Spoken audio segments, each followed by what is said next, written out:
Hello friends, मी तुमची मैत्रीण शिल्पा. खवय्ये कट्टा या आपल्या यूट्यूब चॅनलवर तुमचं खूप खूप स्वागत. आज आपण अशीच कोकणातली एक लॉस्ट रेसिपी घेऊन आलेलो आहोत, ते म्हणजे काजूच्या बोंडाचे सरबत. आम्ही असंच फिरायला गेलो होतो घराच्या मागे. तिथे काजूच्या झाडांना हे बोंडू लागले होते आणि हे खायला खूप मजा येते असेच सुद्धा. पण आज इथे तुम्हाला मी एक कोकणातली सरबताची रेसिपी दाखवणार आहे. हे उन्हाळी सरबत आहे, कारण आपण प्रत्येक काजूच्या बोंडापासून काजू बी जी आहे ती काढून घेऊया. काजूचे सगळे बोंड आहेत ते आपण स्वच्छ पाण्याखाली धुवून घेतलेले आहेत.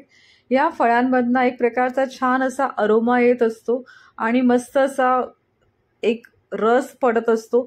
फळ आतमध्ये मस्त असं पिकलेलं आहे, रसरशी. तुम्ही बघू शकता किती ज्युसी याच्यामधनं पाणी येते बाहेर. आणि हे सगळं आता आपण जे आहे ते मिक्सर ग्राइंडरला हे सगळी फ्रूट्स आहेत ते लावायचे. त्यात आपण साखर घालणार आहोत, थोडंसं मीठ घालणार आहोत त्याच्यामध्ये, आणि थोडंसं आपण जायफळ जे आहे ते वरून किसून घालणार आहोत.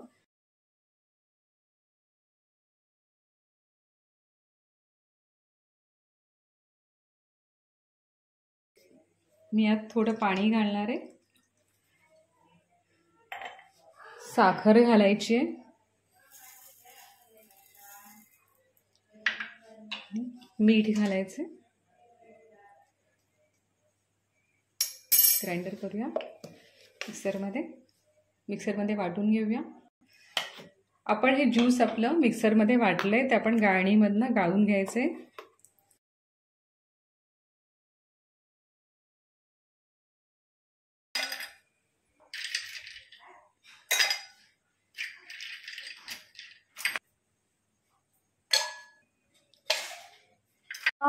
काजूच्या बोंडूचा पल्प रेडी आहे गाळून. त्यात आपण आता थोडं वरून जायफळ किसून घालायचे, आणि तुमच्याकडे जर ब्लॅक सॉल्ट असेल तर त्याचाही तुम्ही वापर याच्यामध्ये करू शकता.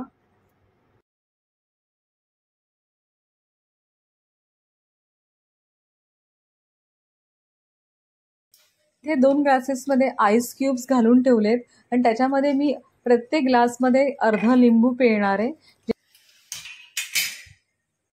दोन्ही ग्लासेसमध्ये 3 ते 4 टेबलस्पून आपला हा पल्प जो आहे काजूच्या बोंडाचा तो घालणार आहे.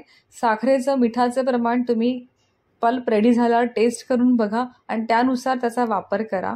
याच्यामध्ये आपण नंतर थंड पाणी घालायचे, जेणेकरून आपलं सरबत जे आहे ते एकदम चिल्ड पिता येईल आपल्याला.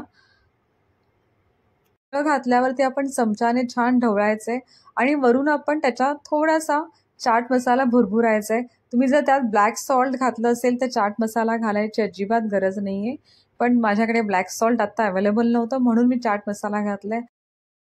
आपण वरून चाट मसाला स्प्रिंकल केल्याने काजूच्या बोंडूमध्ये एक अरोमा असतो, तो अजून चवदार लागतो. तर नक्की ट्राय करा आणि यासाठी पाहत राहा खवय्ये कट्टा. धन्यवाद.